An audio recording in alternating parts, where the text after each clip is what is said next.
Welcome, welcome, welcome, my lovely brothers and sisters. Welcome to a new live broadcast today. We are going to do part 3 about cosmic narcissism, and the main title is Inside an Archangel's Mind. So let us start. I go a little bit back here. I start with narcissism is literally a mind virus. And those who have this virus can never be cured. They were contaminated in the childhood, and these people contaminate everybody they get in contact with.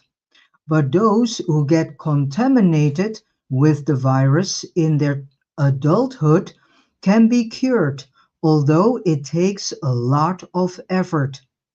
And native Indians knew about all this very well, and they also thought of it as a mind virus or a sickness of the spirit, and they called it wetiko. So, as the reader may have realized, there are eerie similarities between a full-fledged narcissist and a full-fledged codependent. They both know and have a false self, and the true self is hidden underneath, almost completely suppressed. Does this mean that the codependent now also has become a narcissist? Yes, in clinical terms, he or she has, but there is a difference. Remember, we discussed how the true self of a narcissist is either an infant or a little child who never developed. Therefore, there is no cure for full-blown narcissism. All that is left, if therapy would hypothetically be successful, is a child that is completely undeveloped and cannot function in society or by themselves. However, a codependent who adopts the shared fantasy usually still has an adult mind hidden behind the fantasy.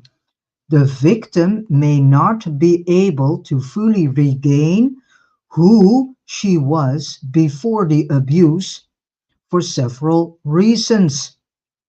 And the most important being that the victim is not the same person she was, let's say, years ago before the abusive relationship started. Time changes people with or without abuse. The victim lost those 15 years of personality development, and the first step toward recovery is to realize and accept this. However, there is a good chance the person can heal if she is persistent, patient, and brave. As mentioned, a false self cannot find supply within itself. So the same thing goes for a codependent's false self. The shared fantasy, usually the victim has not adopted the shared fantasy 100%. So there is a part of her that is still genuine, and some energy supply can be taken from there as it should.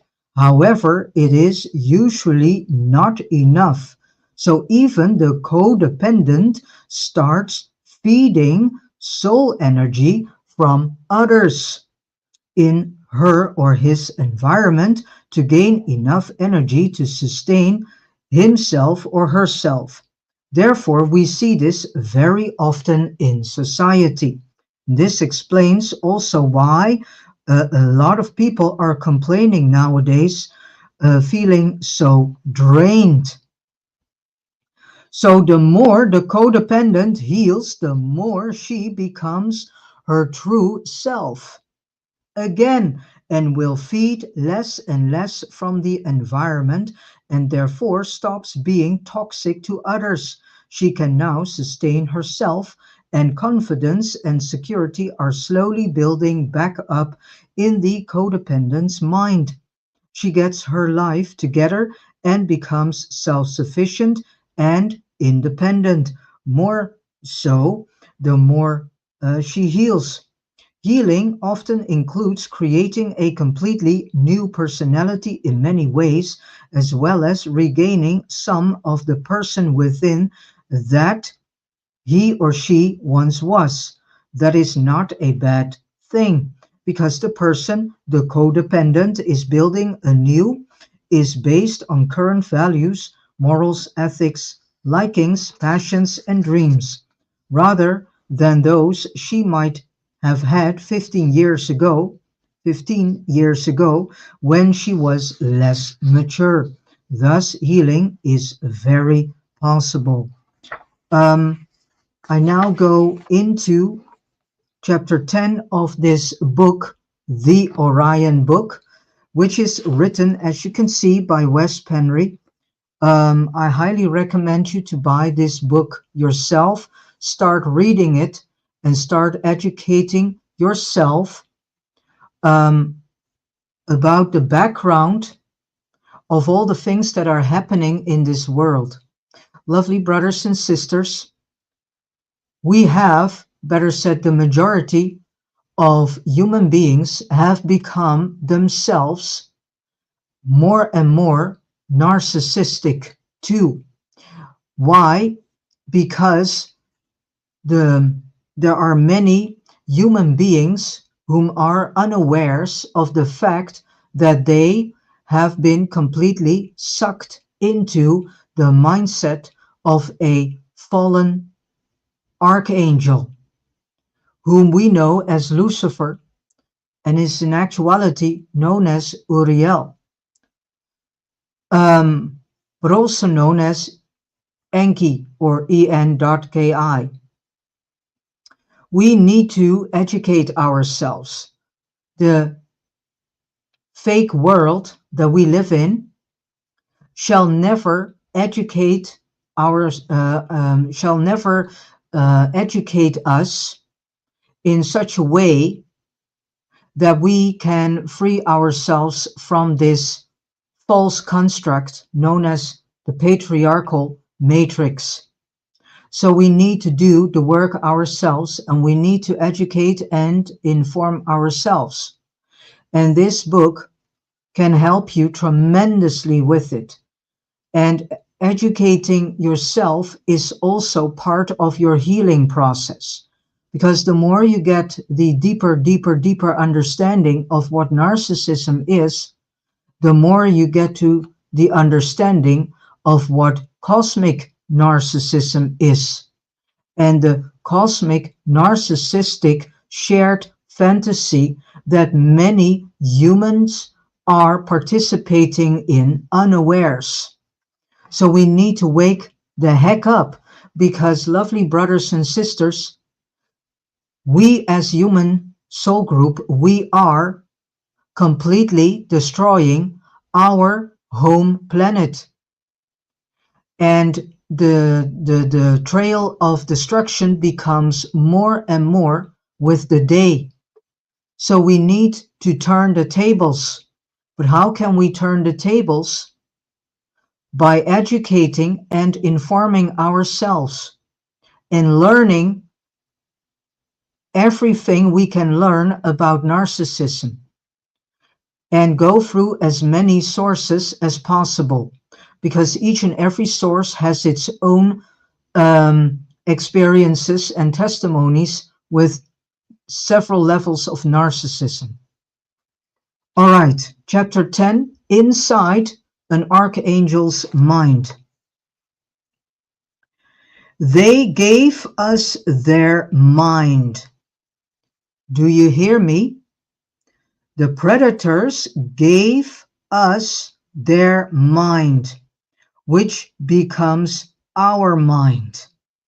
The predator's mind is baroque, contradictory, morose, filled with the fear of being discovered any minute. I know that even though you have never suffered hunger, you have food anxiety, which is none other than the anxiety of the predator who fears that any moment now its maneuver is going to be uncovered and food is going to be denied. Through the mind, which after all is their mind, the predators inject into the lives of human beings whatever is convenient for them, and they ensure in this manner a degree of security to act as a buffer against their fear. Lovely brothers and sisters, this is a piece written from a book coming from Carlos Castaneda titled Active Side of Infinity. Lovely brothers and sisters, this is one of the main reasons why they are chemtrailing us so much, because their levels of fear is growing. Why? Because there are more and more people start seeing through the lies and are really questioning this world and are really questioning where the root is laid of all this pain and suffering that we as human soul group are going through. There are more and more people coming to the awareness about what narcissism is.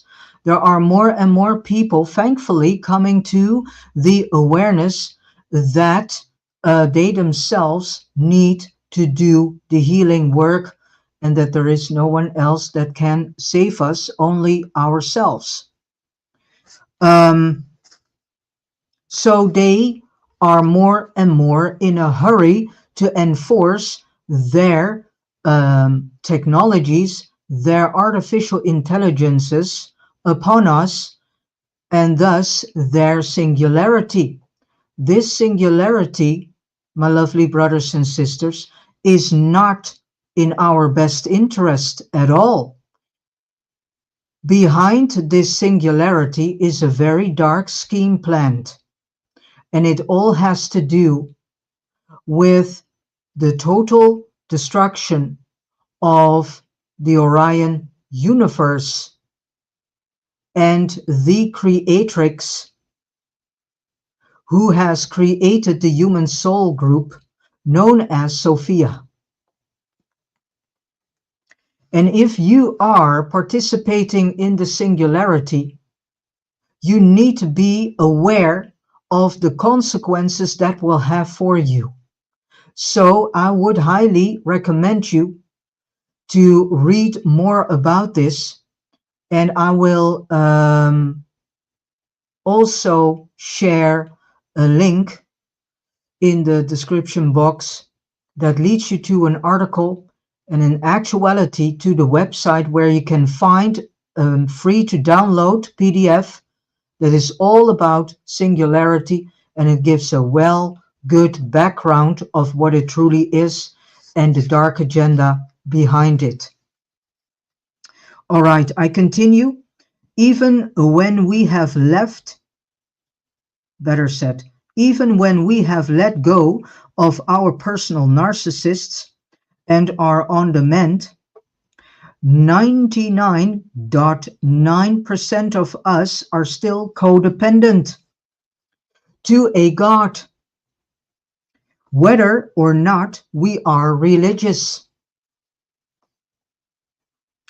Yahweh or Yod-He-Vav-He, the God of the Torah.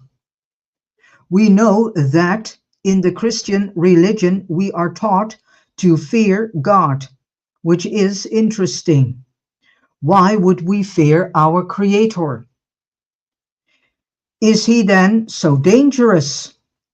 Why does he have a so-called chosen people? Aren't believers who are dedicated to God supposed to go to paradise one day? But whose paradise is this in actuality? Apparently, we must fear God in our earthly existence to get to paradise. And there, everything will be total bliss. Upon that, we need to worship Him and praise Him because apparently He needs attention and admiration in large quantities.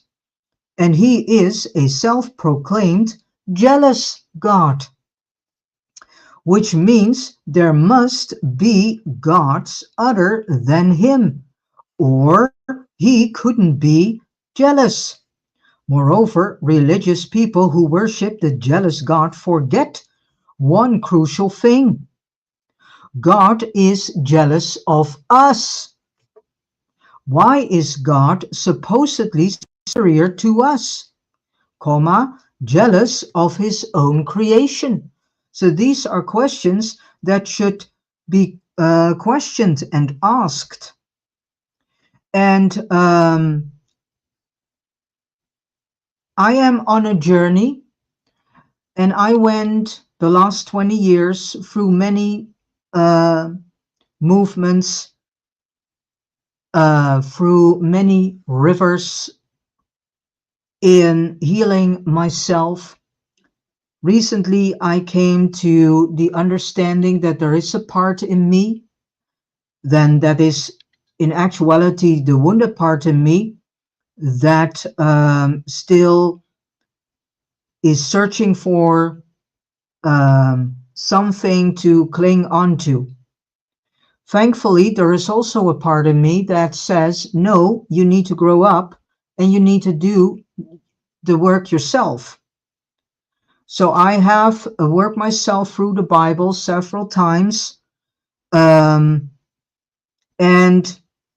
there are some good things in that book, but don't stay stuck onto it. Just take the things out of it that you can use for your healing and understanding of this world. And I started myself also questioning things because I also found it quite weird that there is a so-called being that calls itself God and is jealous of its own creation. That doesn't make any sense. So I'm learning, and I'm also going through each and every one that is on a true path of healing and understanding itself and the world it lives in. Everyone is also walking a path that you eventually find out was maybe not such a good path to walk, although I also know that every path you walk during your process of healing and understanding yourself and life and the so-called world you're living in, we need to sometimes walk paths and pathways to collect some pieces of information. So I continue. Indeed, the worshippers of the God of the Old Testament of the Bible have many reasons to fear Him.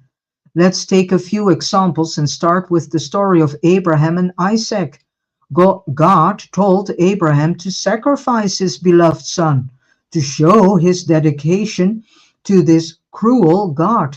With a heavy heart, the father was just about to behead his son on an altar of worship when God intervened and said he could spare his son because Abraham had now showed that he praised the true God and worshipped him.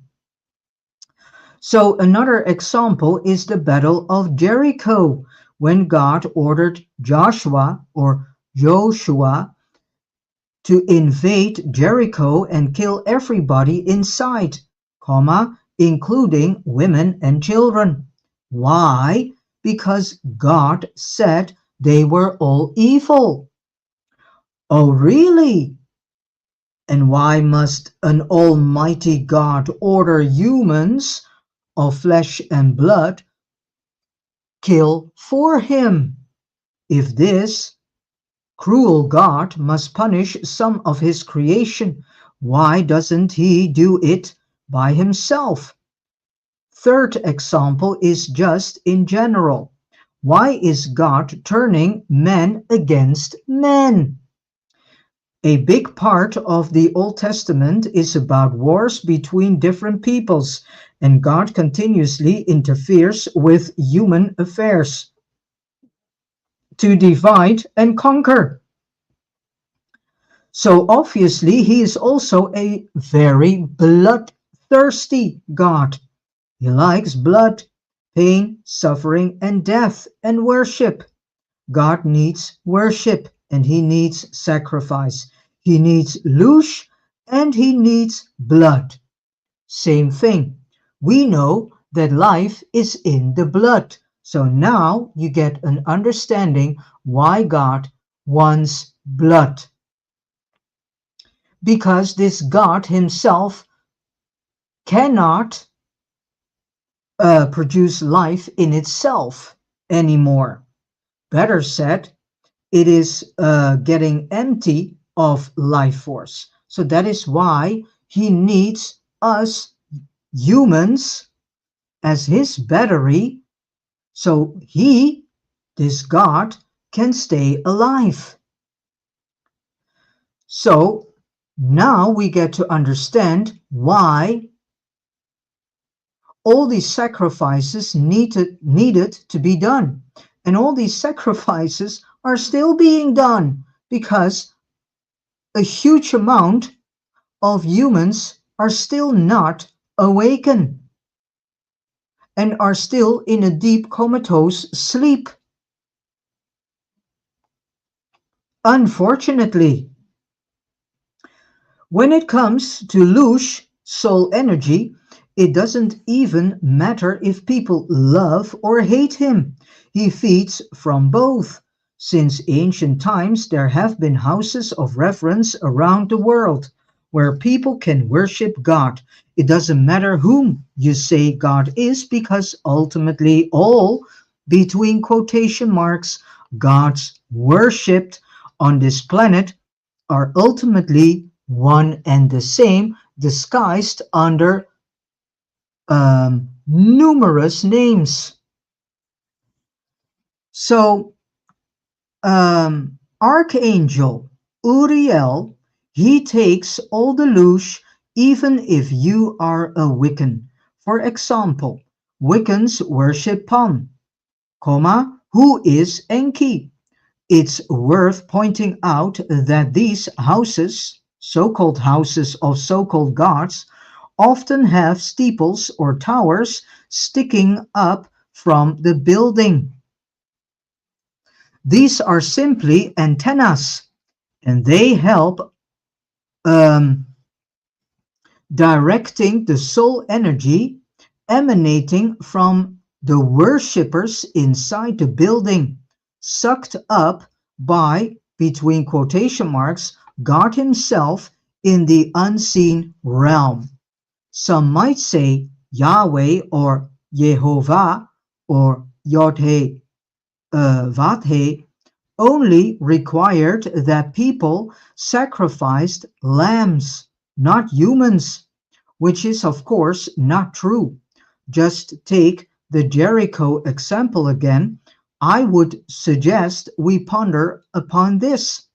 If we jump ahead to the New Testament, Yeshua/Jesus is known as the Lion of Judah, and we are his lamb. Another good question also is, my lovely brothers and sisters, why are we called sheep? That is a good question to ponder upon too. Why are we humans called sheep? That's ridiculous. We are human beings. We are far more than angels are, because we have been gifted with spirit.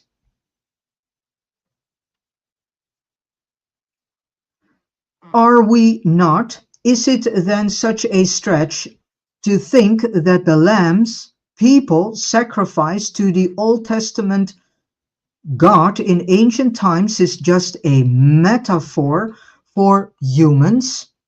Then, if we look at many other cultures, it's not different to go back to the Incas and the Mayas and the Aztecs and so on. They also worshipped a god who needed blood sacrifices, human sacrifices. We do not need to be geniuses to connect the dots here. So it must be noted that human sacrifice is just as much an issue in today's world as it was in yester times. It is still done among tribes in different parts of the world and in the first and second world countries. It is done inside so-called satanic cults and among the elites, better known elites, and their so-called secret societies. So why does this, between quotation marks, Almighty God need so much blood? Again, life is in the blood. Well, we have covered that already. The soul is in the bloodstream, in the cells, and God Almighty needs a lot of soul energy because he cannot retrieve it from anywhere else. He is stripped of his creative abilities. He is disconnected from the universal elements. He has a soul which is fire, but he cannot fill up his reservoir on his own. He needs others so he can suck in more energy, or he will destruct. So he takes it from us. And now, my lovely brothers and sisters, you start to understand why it is of such a great importance that we know why the things are happening as they are happening in this world, and whom is truly pulling the strings in this world. And that is why I am presenting you this information. And again, please buy this book, The Orion Book, written by Wes Penry. Yourself start reading and educating yourself.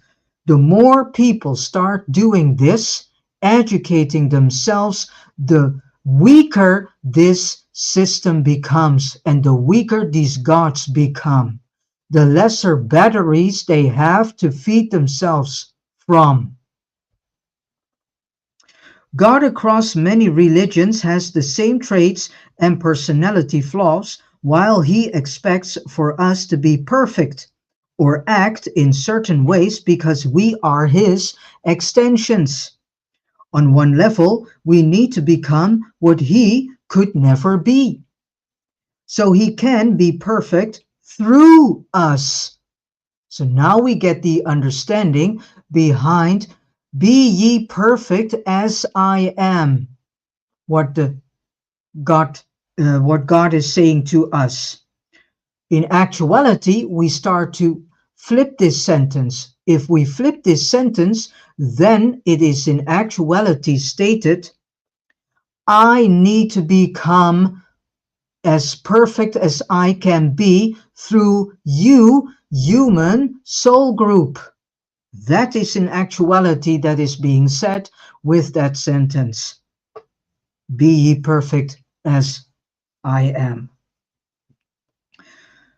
But it is also an oxymoron because, on the other hand, he needs to control us and keep us suppressed, so we do not exceed him and threaten his godhood. Moreover, if we are not perfect in comparison to his introject, he, this so-called God, better known as this fallen Archangel Uriel, whom we better know as Lucifer, is not perfect, because in his mind we are him. Because in his mind we human beings are him. So if we go back to this sentence, be ye perfect as I am, what does this sentence also say? Become as narcissistic as this fallen archangel himself is.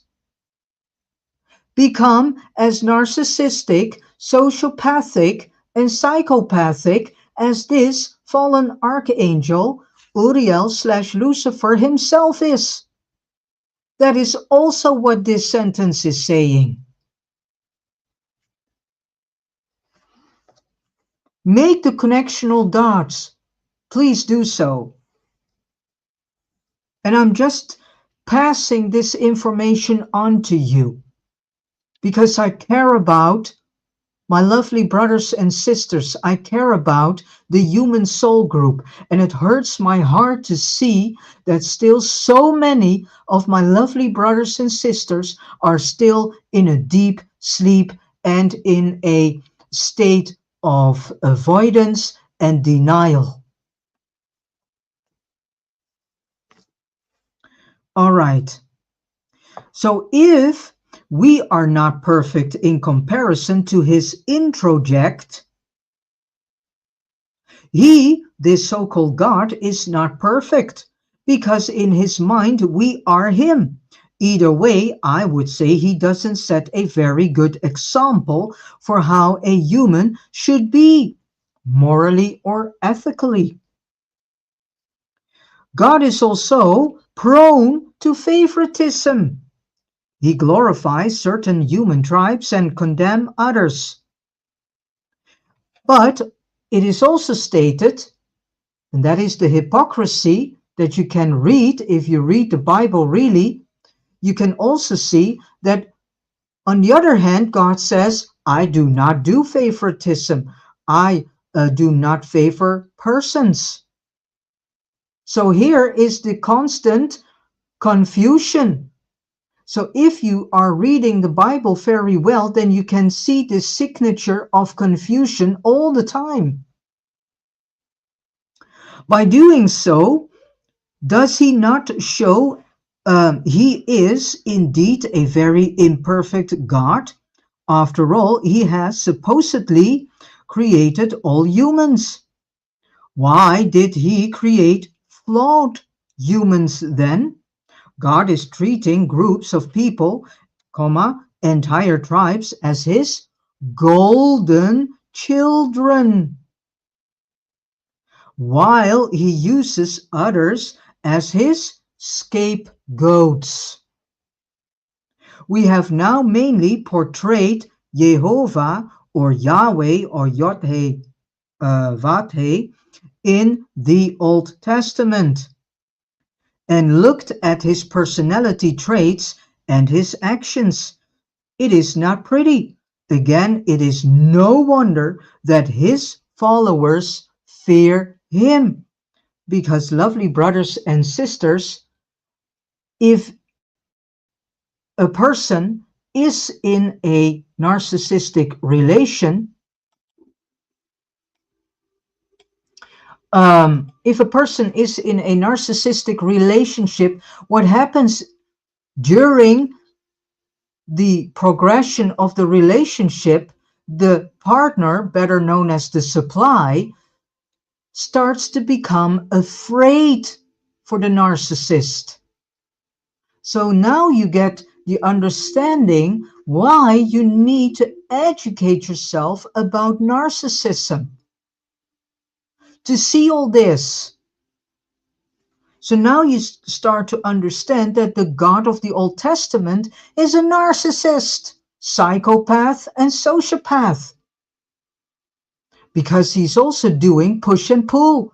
One time he loves his children, and the other time he kills them, punishes them, and expects all sorts of things from them which they cannot fulfill.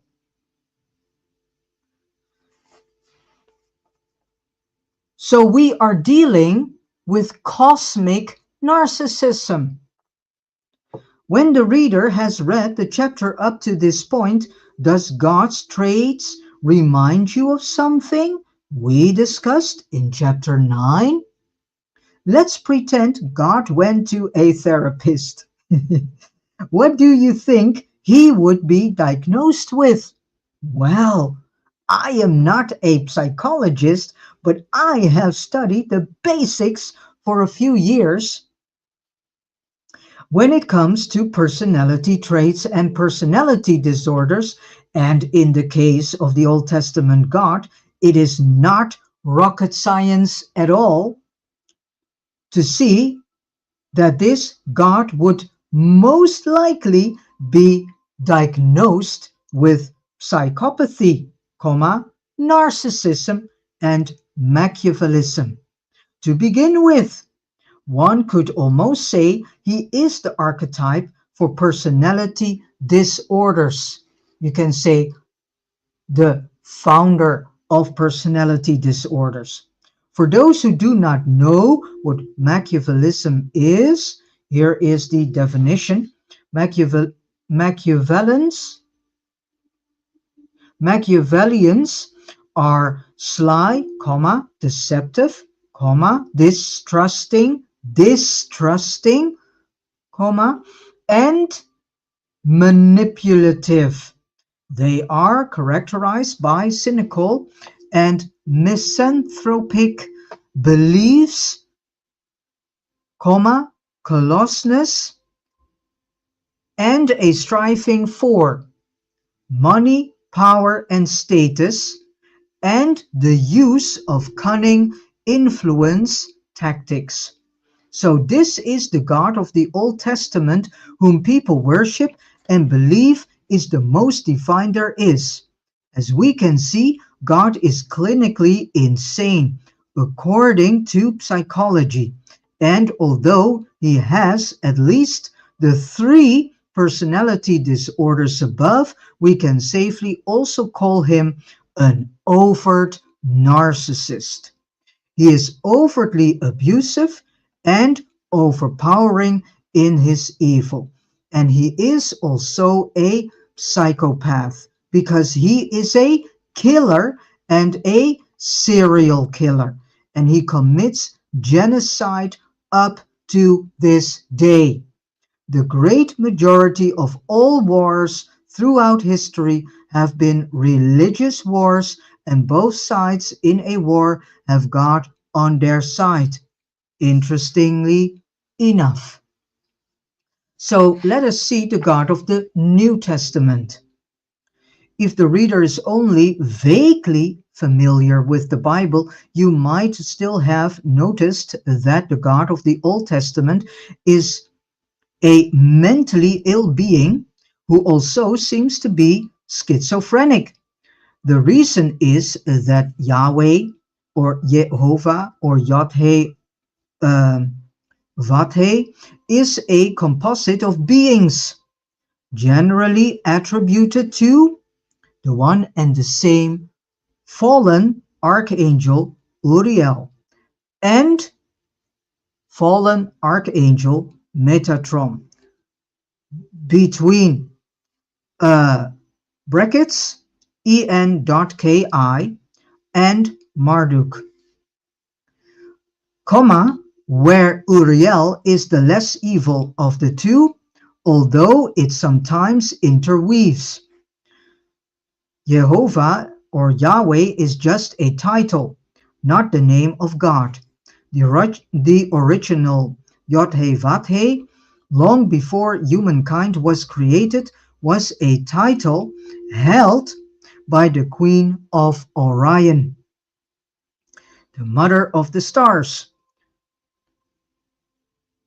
And because it is just a title, it was hijacked by the fallen archangels who rebelled. In the matrix, Uriel and sometimes Metatron is Yod-Heh-Vav-Heh. They interchange. Thus, the God presented on earth in most cultures today is male. He is not God, but an fallen archangel. It is also interesting to notice that God in the New Testament is absent Instead, we are presented with his, between quotation marks, son, or better said, son, S-U-N, comma, Jesus of Nazareth. We are going to talk more about this person later. When God is mentioned, he is a more loving and compassionate God than in the Old Testament. It's almost like two different gods. In fact, I am convinced, says Wes Penry, that the God of the Old Testament and the New Testament are in actuality one and the same, if we exclude Marduk from the equation for a moment. He is just presented in a different way, much because of Jesus, between quotation marks, teachings, which were in actuality not his own teachings, by the way, but that will be later discussed. The New Testament has a new approach to the concept of God, ascension, and the so-called future kingdom. But whose kingdom? When his son will come back and rule for 1,000 years. In this scenario, God needs to be more passionate. And moreover, he is not himself present on earth anymore. He resides in his loftiness, in a godly dimension somewhere, and is unreachable. In the Old Testament, he was very much present, unfortunately, and in Genesis, he were even invited to Abraham's abode, and Abraham's family ate dinner with God. In the New Testament, he is very abstract, while Jesus is very concrete. We learn we must go through Jesus to get to God.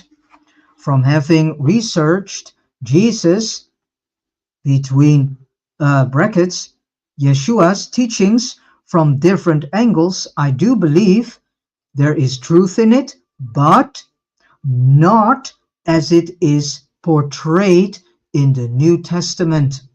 As usual, it has been distorted and inverted. Only some of the story is told, and even that has been compromised, as is usually the case in this construct, in this matrix. To get a deeper insight into what the New Testament is about, we need to go into the Gnostic teachings and other old teachings, and the rejected gospel that, for, between quotation marks, good reasons, viewed from the controller's perspective, were excluded from the Bible. However, ironically enough, even the Gnostic Gospels are compromised. The following quote is very relevant to En.Ki's / Uriel's matrix, or Lucifer's matrix. Just look at us. Everything is backwards. Everything is upside down. Doctors destroy health. Lawyers destroy justice. Psychiatrists destroy minds. Scientists destroy truth. Media destroys information. Religions destroy spirituality. Governments destroy freedom. This comes from Michael Effner. So again, just look at us. Everything is backwards. Everything is upside down. Doctors destroy health. Lawyers destroy the justice.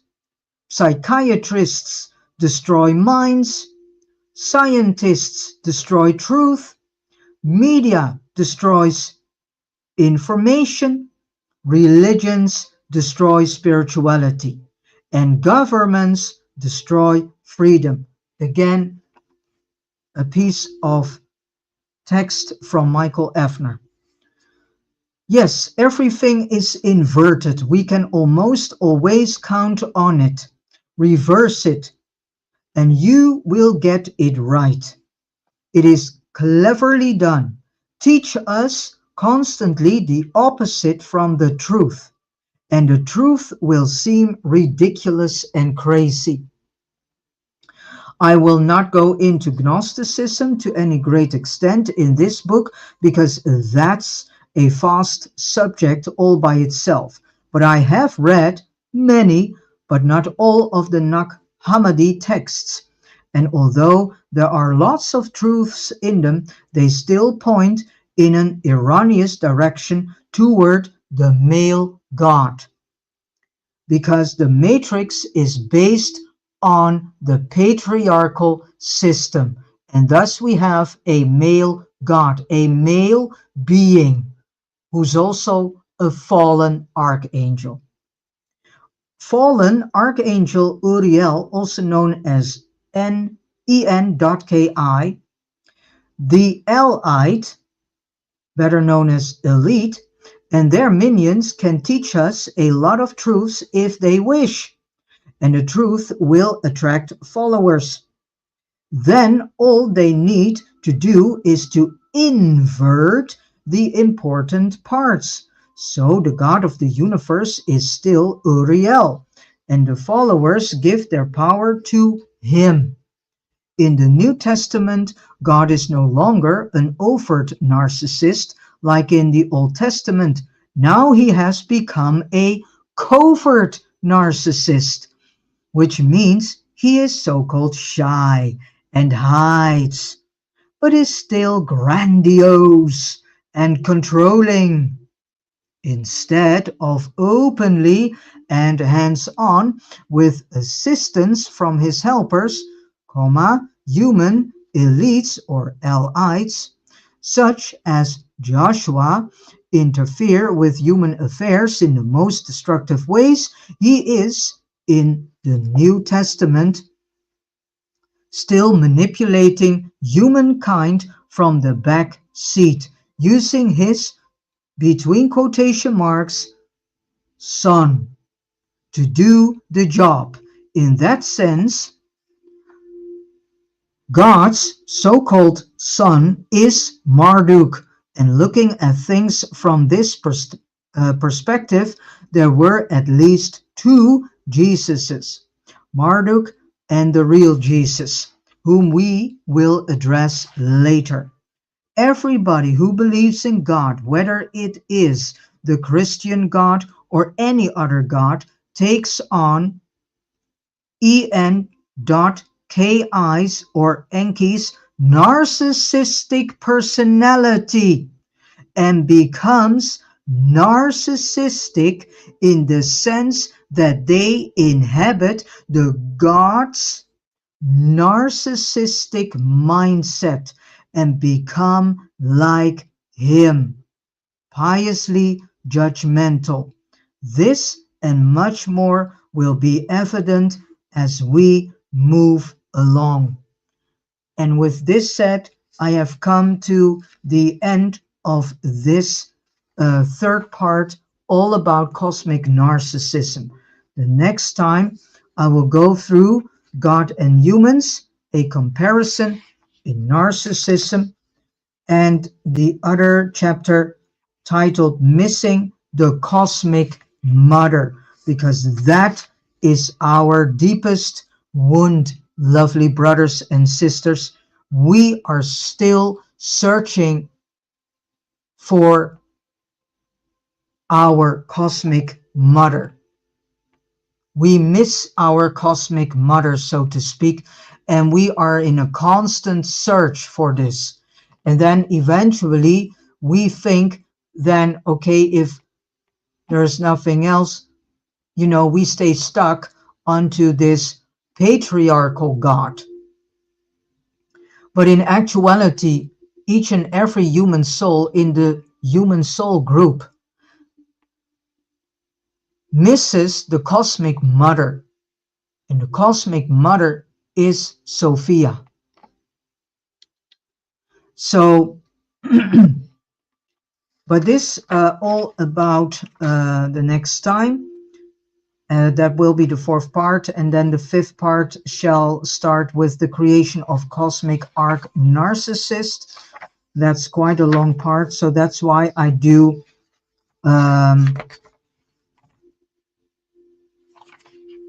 it in parts. And again, I would highly recommend you to read this book yourself. Lovely brothers and sisters, we need to come to this deep awareness that we are destroying our home in a rapid pace. And this terraforming that is being done on this earth is not in our best interest at all. We need to wake up from this comatose sleep that many of us are still in. We need to step out of this denial. We need to step out of this state of denial and avoidance. We need to acknowledge that this world is being reigned by a fallen archangel who sees himself as God the Father, which he is not. He did not create the human soul group. He did not. He was an assistant to it, but he did not create the basic fundament of the human soul group. The creatrix created the human soul group, and the creatrix is known as Sophia, the divine feminine, the queen of the stars. All right. I want to thank you for tapping into this. Thank you for tapping into the channels, Facebook, YouTube, and Rumble. I want to close off by saying I wish you all a beautiful, joyful day, and let all this information sink into your mind, into your heart, and into your soul. And start reading this book, the Orion book, yourself too, which is written by Wes Penry. I close off with a nice piece of music created by Ben Sound, and let us say inspiration. All right. I see you next time, and thank you for listening and tuning in into this information, and see you next time with a new part about cosmic narcissism.